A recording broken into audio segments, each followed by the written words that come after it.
할렐루야, 반갑습니다. 오늘 하나님께서 주신 말씀 골로새서 1장 28절 29절입니다. 골로새서 1장 28절 29절. 제가 봉독하겠습니다.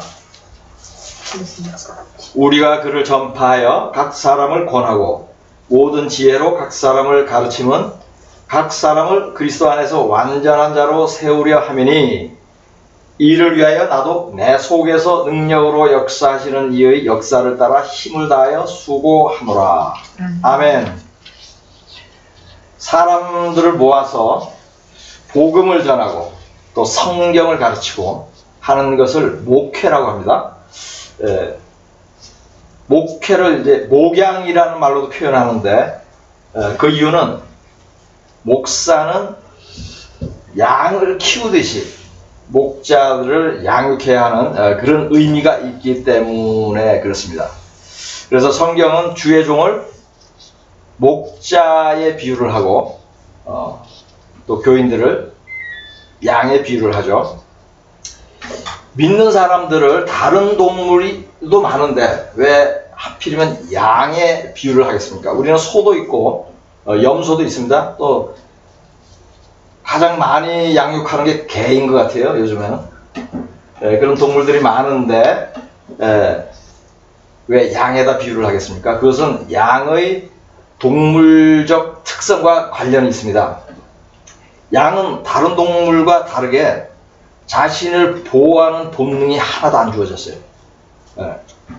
예를 들어서 맹수들, 날카로운 발톱과 이빨이 있죠. 그래서 자신을 보호합니다. 또 사슴과 같이 연약한 동물도 빨리 달릴 수 있어요. 자신을 보호할 수 있는 그 능력이 있는 거죠. 그리고 길이는 긴 목을 가지고 맹수들이 오나 이렇게 지켜볼 수 있습니다. 또 고슴도치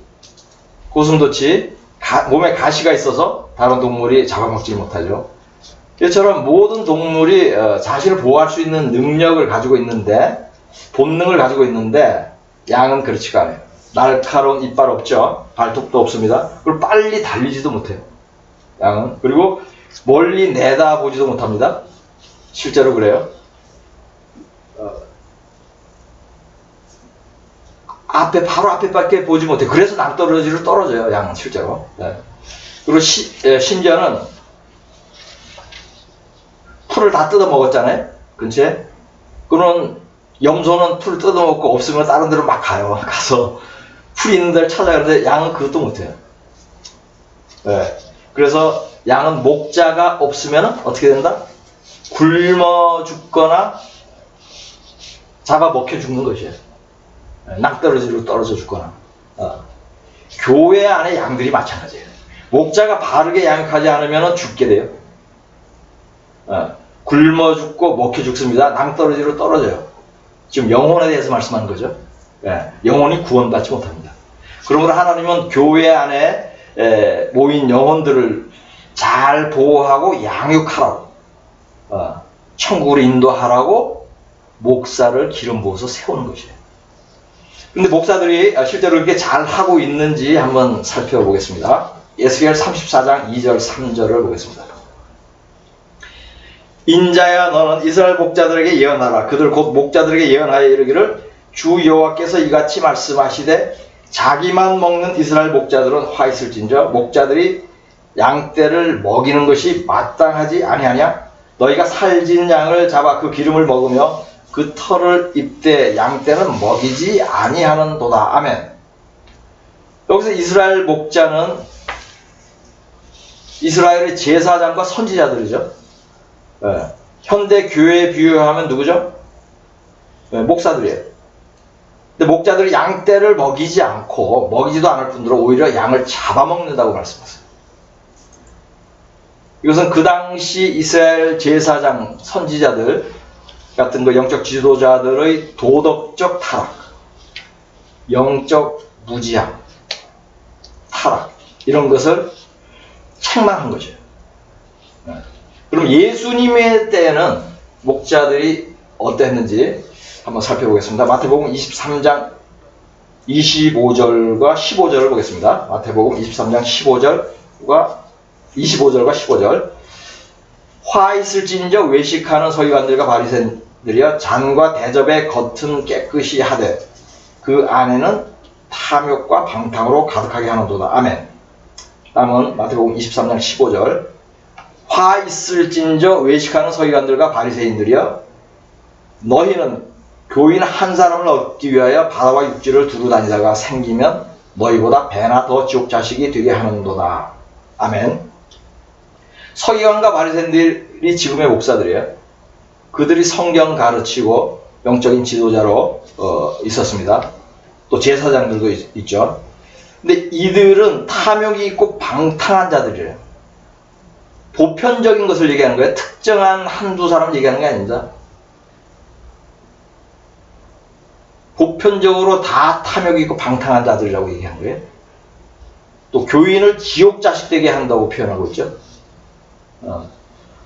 목자가 양을 먹이지는 않고 잡아먹는다는 에스겔서 그 말씀, 그 예언이 지금 예수님의 때에도 그대로 응한 것이죠.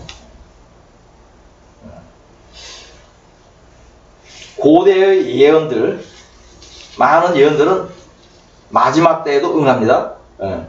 그러니 에스겔의 때에도 또 예수님의 때에도 새는 쪽박이 현대에도 새는 것이 분명합니다. 여러분은 단정한 양복에 웃는 얼굴을 하고 있는 여러분 교회의 담임 목사를 보았을 것입니다. 제가 이 설교하려고 양복 안 입었어요 오늘. 그리고 가급적 안 웃으려고 합니다. 그러나 성경은 그들 속에 탐욕과 방탕이 가득하다고 말씀합니다. 교인들을 지옥자식 되게 한다고 말씀합니다. 저는 이러한 사실을, 이러한 성경을 통해서도 알고 깨달았지만은 실제로 많은 경험을 하였어요. 이러한 목사들은. 얼마 동안요? 50년 동안. 지난 50년 동안 직접 경험도 많이 했고 간접 경험도 많이 했어요. 그래서 제가 잘 알고 확인하고 여러분을 가르치는 것입니다. 지금 이 말씀에 아멘 하시는 분도 있겠지만 마음에 걸림이 되는 분도 있을 것입니다. 우리 유튜버 성도님들 중에도. 이 말씀이 걸림이 되는 이유는 오랫동안 사꾼 목사에게 배우면서 미혹되어 있었기 때문이에요. 기분 상하게 듣지 마세요. 저도 그랬고, 저도 한동안 그랬고, 제가 가르친 성도들 대부분이 잘못 신앙생활을 한 것을 스스로도 알고 고백도 하고 심지어는 이단에 갔다가 왔다는 얘기도 하고 다 그런 과정을 겪었어요.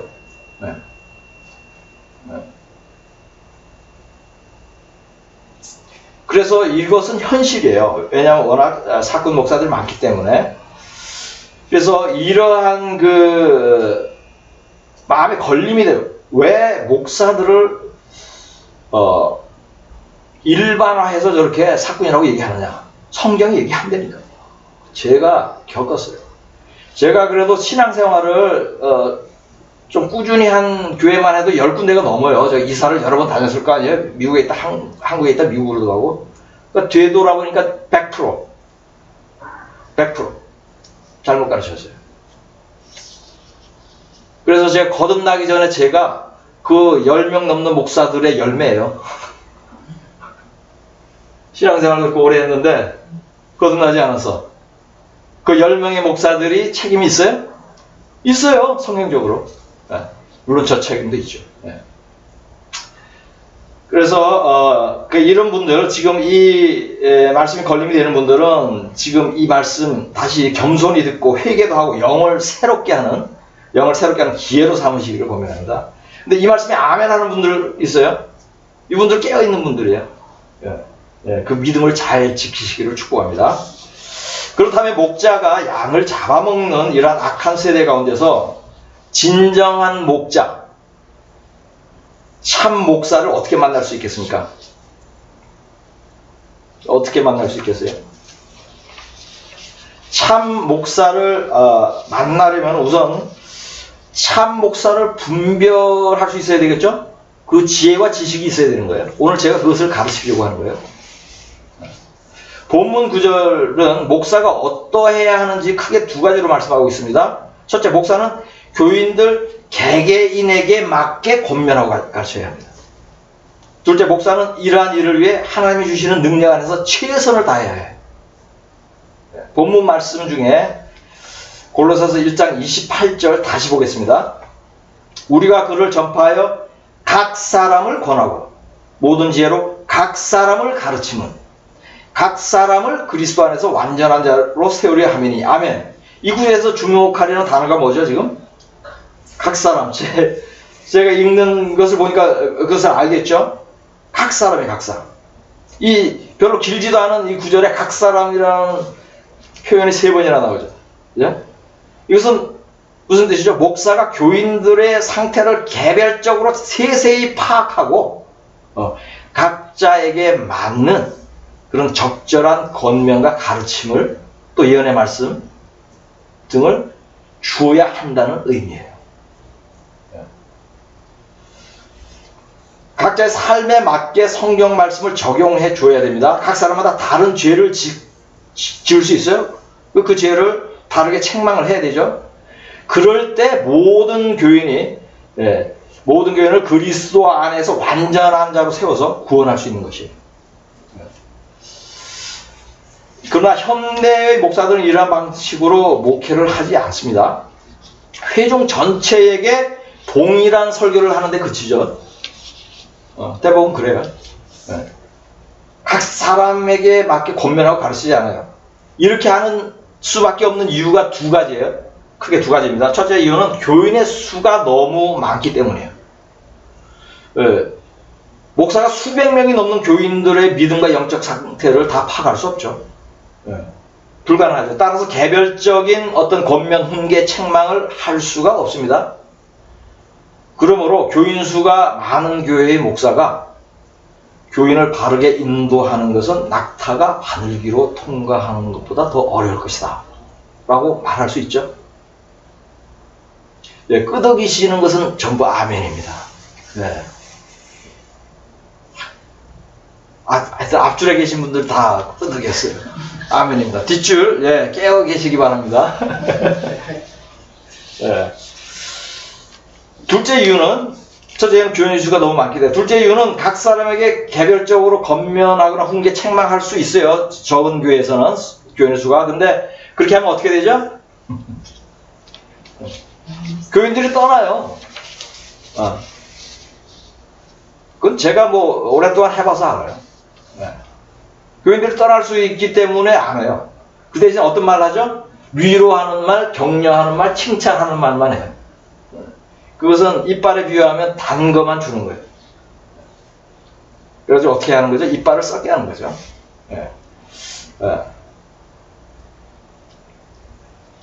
그래서 물론 위로하고 칭찬하는 말, 격려하는 말 해야죠. 그거 필요합니다. 그런데 뭐예요? 훈계하고 책망하는 말도 같이 해야 되는 거예요. 우리는 씁쓸한 음식도 먹고 단 음식도 먹고 그러잖아요. 둘 다 먹어야 돼요. 그리고 심지어는 눈에 뻔히 보이는 죄도 지적하지 않아요. 그 지적받으면 어떻게 하죠? 10중 8구 안 합니다. 인사도 안 하고 떠나요. 교인들. 제가 참 이렇게 가정교회에 적은 인원으로 목회를 하면서 되게 친밀하거든요. 그러면 그리고 공통적으로 은혜를 엄청나게 받아요. 처음에 그 3개월 제가 성경 가르치잖아요. 받아요. 근데 몇 개월 있다가 인사도 안 하고 안 나와요. 왜? 말씀대로 살지 못해서 찔리기도 하지만 이제 판단하고 떠나요. 왜냐면 핑계가 있어야 되잖아요.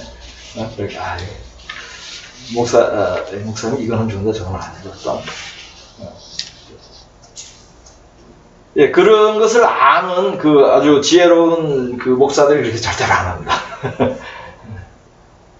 그렇게 안 하죠. 이러한 두 가지 이유 때문에 현대 많은 교회들이 이제 본문 말씀이 응하지 못하는 거예요. 많은 목사들이 목사가 각 사람을 그리스도 안에서 온전하게 세우는 일을 하지 못해요. 대신에 마태복음 23장 13절 말씀이 응하게 합니다. 화 있을진저 외식하는 서기관들과 바리새인들이여, 너희는 천국문을 사람들 앞에서 닫고 너희도 들어가지 않고 들어가려 하는 자도 들어가지 못하게 하는도다. 아멘. 목사가 교인들의 죄를 지적하지 않잖아요. 그거는 교인과 목사가 함께 지옥으로 가는 지름길이에요. 여러분 중에 혹시 목사가 여러분의 믿음 생활을 바르게 하지 못한다고 또는 어떤 죄에서 돌이키라는 말을 개인적으로 들어본 적 있으세요? 신앙생활 하면서.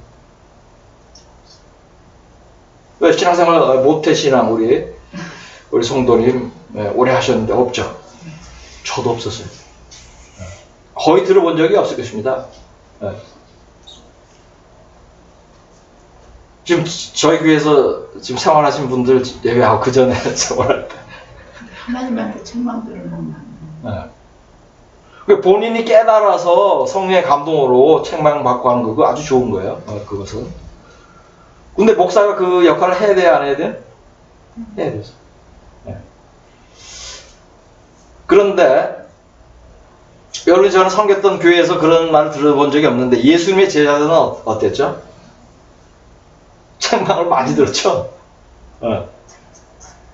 물론 그 제자들이 책망 들을 만한 일을 했기 때문에 그런 것도 있지만은 여기서 제가 주목하는 것은 뭐예요? 훌륭한 교사를 만났기 때문에 책망을 들은 것이에요. 완벽한 교사, 예수 그리스도를 만났기 때문에 책망을 들은 것이에요. 그러면 여러분이 책망을 안 들은 이유가 베드로나 뭐 요한보다 믿음이 좋아서 그래, 믿음 생활을 더 잘해서 그랬을까요? 그러니까 여러분이 책망을 듣지 않은 이유는 교회 안에서 여러분이 온전해서라기보다는 뭐 그럴 수도 있죠. 그렇지만 그렇기보다는 목사를 잘못 만났기 때문에 목사를 잘못 만났기 때문에 책망을 한 번도 못 들은 거예요.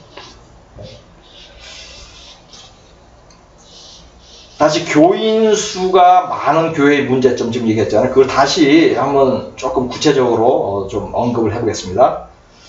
학교의 학생 수를 예를 한번 들어보겠어요.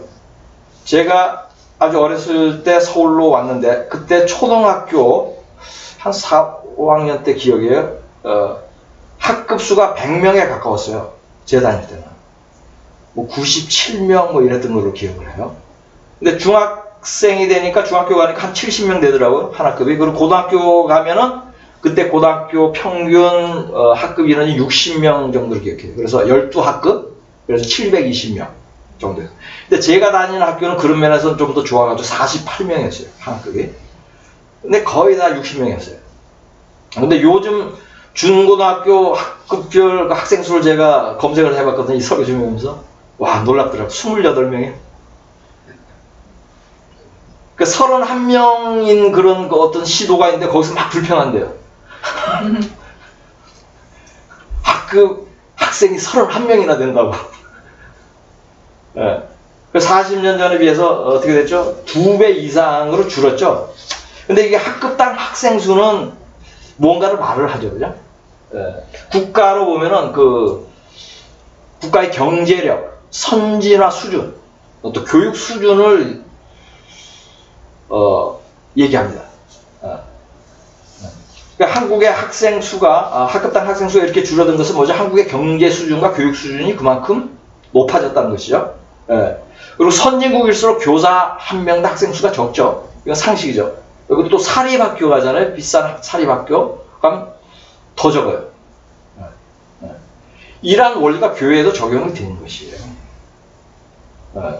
교인의 수가 적어야지 양질의 교회가 될 수 있는 것이에요. 근데 오해하지 마세요. 교인 수가 적을수록 양질이다? 절대로 그렇지는 않습니다. 또 이것도 제가 경험했어요.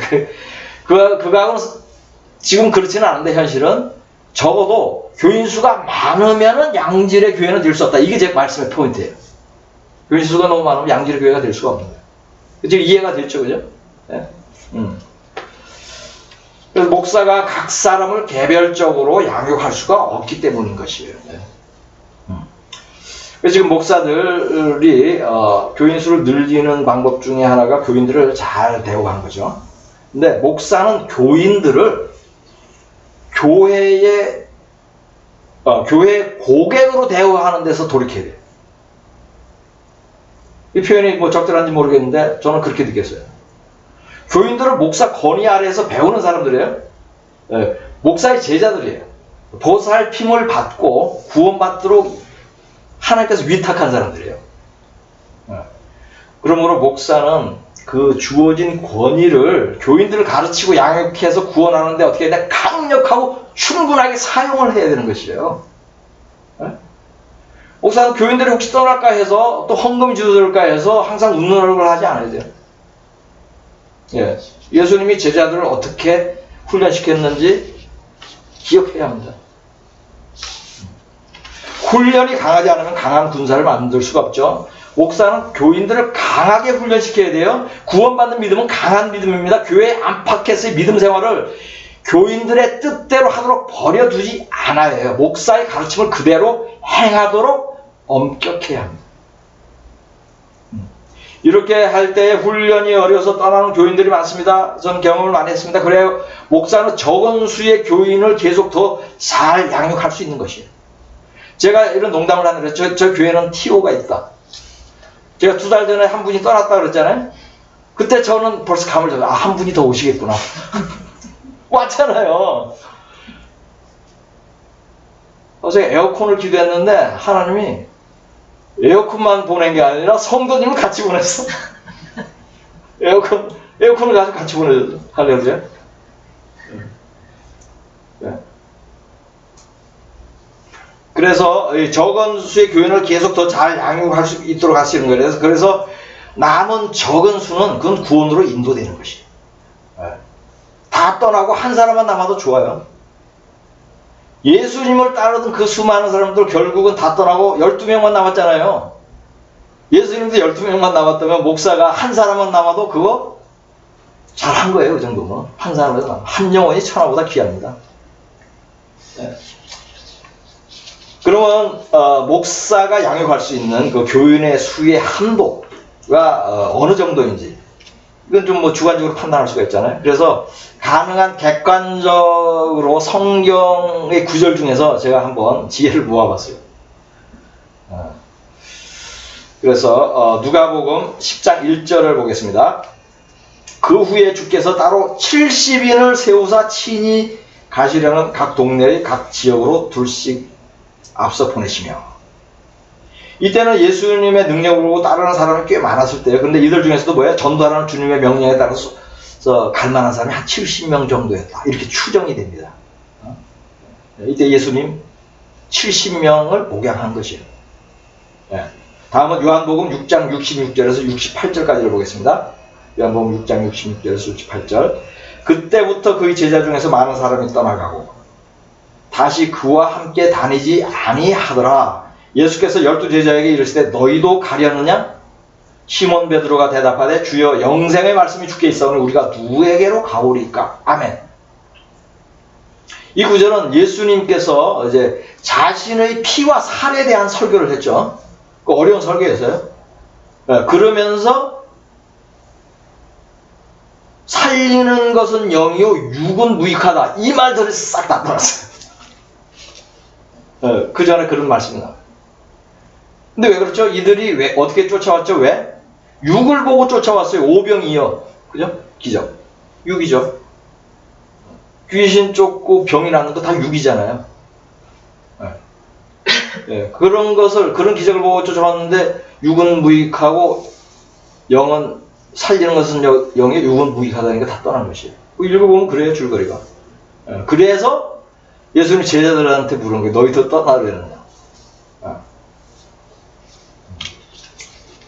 그래서 이 설교를 모두 떠나고 12명만 남았어요. 그러니까 예수님도 결국 12명만 양육을 한 것이에요. 다음은 사도행전 1장 15절을 보겠습니다. 모인 무리의 수가 약 120명이나 되더라. 그때 베드로가 그 형제들 가운데 일어서서 이르되 아멘. 예수님이 이제 승천하시기 직전에 사람들에게 성령을 부어줄 것이니까 예루살렘에 남아 있으라고 당부를 했죠. 이 말을 들은 120명이 예루살렘에서 모여서 기도했어요. 그리고 성령을 받았습니다. 예수님이 죽으실 때만 해도 12제자밖에 안 남았잖아요. 근데 왜 이렇게 늘어났죠? 부활한 것을 보고 들은 거예요. 네, 그래서 그래도 120명까지 늘어난 거예요. 120명의 성도가 모인 첫 교회가 탄생한 것이죠. 오순절. 아시죠? 그 영적인 의미는 첫 교회예요. 그게 성령이 지배하는 첫 교회. 몇 명이죠? 120명이죠. 그 이상으로 성경 세 곳을 봤는데 여기서 숫자를 제가 한번 보려고 이 구절을 인용했다 그랬죠. 여기 나온 숫자가 12, 70, 120, 12명, 70명, 120명이에요. 네. 여기에서 제가 목자가 감당할 수 있는 양들의 수에 대한 영감을 받으려고 했어요. 네. 그것은 최소 12명에서 최대 120명이 아닌가. 저는 가정교회를 하는 동안 성도가 12명 넘은 적이, 아마 10명도 넘은 적이 없는 것 같아요. 제가 말씀하셨죠. 이것은 농담이 아니에요. 하나님이 TO를 관리했다니까요. 뭘 장소가 없는데 막 오게 하지 않아요. 인격적이신 하나님께서 딱 떠나면 오게 하고, 그 먼저 떠나게 하고 오게 해요. 또 오게 한 다음에 떠나게 하지도 않아요. 네. 그래서 농담이 아니고 이렇게 했어요. 10명 이상 뭐 거실에 모일 수도 없었어요. 네. 그래서 하나님께서 이렇게 했는데 뭐 좀 그게 힘들었다 그렇게 표현하지는 않아요. 그런데 제가 가까이서 너무너무 그 사람들을 잘 알게 하세요. 하나님이. 우리가 학교 선생, 담임 선생만 해도 옛날에 100명 가까이도 학급이 있었다 그랬잖아요. 그럼 그 학생의 성적도 다 기록을 하고 그 인성이나 성격이나 또 품행이 어떤지 다 기록하고 그 맞아요? 좀 틀려요? 대부분 맞아요. 제가 받아봐서 알아요. 맞아요. 그러니까 세상에 선생도 100명 이상은 아마 좀 힘들었을 것 같아요. 그래서 100명 넘은 적이 없고 지금 뭐야? 30명. 이게 사람이 할 수 있는 한계라고도 볼 수 있어요. 사람의 능력으로 그 사람에 대해서 다 파악하고 평가하고 인도하고 교육하고 양육하고 훈계하고. 그런데 120명까지 할 수 있다는 것은 무슨 뜻이죠? 목사 한 사람이 70명이나 120명까지 목회를 할 수 있다. 이것은 하나님이 주시는 특별한 능력 안에서만 가능한 것이에요. 제 경험도 그래요. 네. 왜냐하면 120명의 성도들의 개개인의 영적 상태를 완벽하게 파악하고 개별적으로 지도 편달하는 것은 그것은 인간의 능력으로는 어렵습니다. 그래서 학교에 예를 든 것처럼 학교에서 30명밖에 하지 않고 있습니다. 그렇지만 120명까지는 가능하다. 성령의 능력 안에서. 이렇게 봅니다. 그래서 이것은 제가 가이드라인을 드리는 거예요. 한 목사가 성도들을 온전히 양육할 수 있는 그 숫자에 대해서 제가 성경적으로 지금 설명을 하는 이유는 우선은 성도 많은 교회 가지 말라는 얘기예요. 제가 직선적으로 말씀드리는 거예요. 양육 받을 수가 없어요. 그래서 120명이 지금 절대적인 숫자는 아니지만 어느 정도 가이드라인은 될 수 있다는 것입니다. 마지막 때 지금 어느 교회 안에 있는지가 여러분의 구원을 결정합니다. 어디에 속해 있느냐가 얼마나 중요한지 제가 설교를 여러 번 하죠. 악한 짓 안 하더라도 마피아 그룹 안에서 격리일만 받잖아요. 나중에 경찰에 잡히면 어떻게 되죠? 벌을 받아요. 물론 마피아, 뭐 사람을 죽이고 마약을 직접 팔고 한 사람들보다는 덜 받겠지만 벌을 받아요. 어디에 속해 있느냐. 이게 세상의 원리도 그래요. 네. 참교회 안에 있으면 모두 또는 대부분 구원받습니다. 근데 거짓교회에 속하면 어떻게 되죠? 모두 또는 대부분 구원받지 못해요.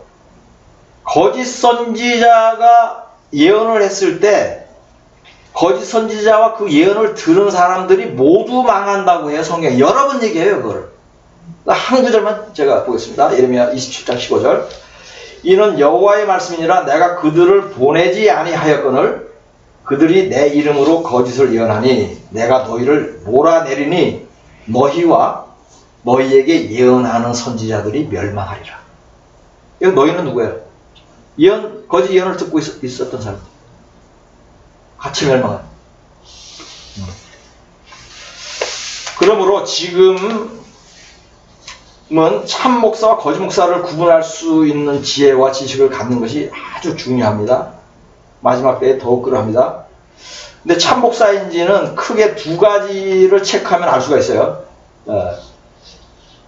그것은 목사의 가르침과 삶이에요. 우리 이거 상식으로 알고 있지 않습니까? 어떻게 잘 가르치느냐, 바르게. 또 바르게 성령 안에서 살고 있느냐, 그거죠. 근데 이 두 가지가 모두 온전할 때에 참 목사라고 인정할 수가 있어요. 그런데 성경대로 살고 있느냐, 또 가르침이 옳으냐에 대한 기준이 다 주관적이에요. 그래서 결론은 자기가 섬기는 교회 목사는 참 목사예요. 그렇게 결론을 내더라고요. 네, 한번 보겠습니다.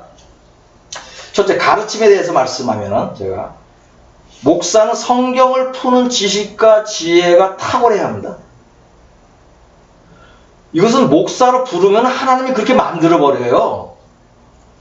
베드로 봤잖아요, 베드로. 어부라는 평범한 사람이었는데 성령 받고 나니까 설교를 하는데 이 지혜와 지식의 사람들이 감동하죠. 그래서 성경을 푸는 지혜와 지식이 탁월한 것은 그것은 당연한 것이에요. 당연한 것이에요. 탁월하게 만들어요, 그렇게. 그게 아니면 하나님이 주의적으로 부르지를 않아요. 회개와 거듭남과 구원에 대하여 바르게 가르쳐야 합니다. 회개, 구원, 거듭남, 또 말씀과 기도와 전도가 믿음 생활에서 얼마나 중요한 것인지를 가르쳐야 합니다. 마지막 때에 대하여 가르쳐야 합니다. 요한계시록을 바르게 풀어서 가르쳐야 합니다.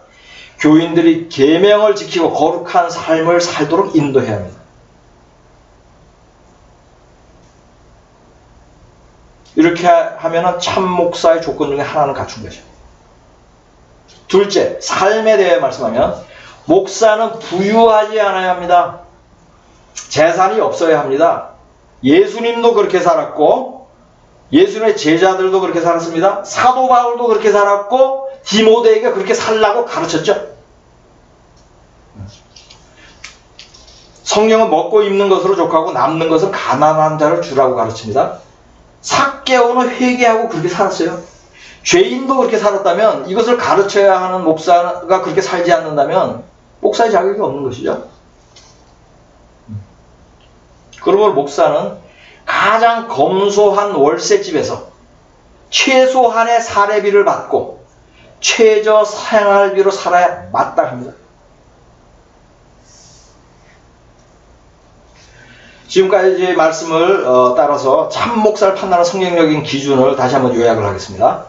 첫째, 성경을 풀어 가르치는 지식과 지혜가 탁월해야 합니다. 둘째, 성도 개인에 대하여 완전히 알고 개별적으로 권면, 예언, 책망해야 합니다. 셋째, 재산이 없고 최저 생활비로 살아야 합니다.